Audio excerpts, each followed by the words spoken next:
va de Cal Marquès i que només estan allà capficats amb les vaques per arriba abajo tot el dia. No, ells estan allà, però tampoc les nenes tampoc.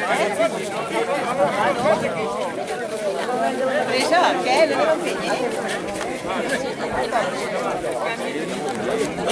Però bueno, si vol quedar infòbil, doncs encara, però que un poble no fa que una persona, perquè s'acabarà de marxarà, perquè al final si no estàs tu sol allà, et dona la sensació de que estàs al desert tu sol.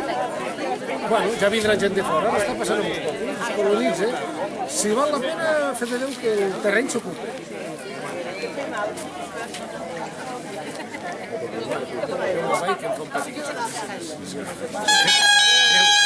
Adéu,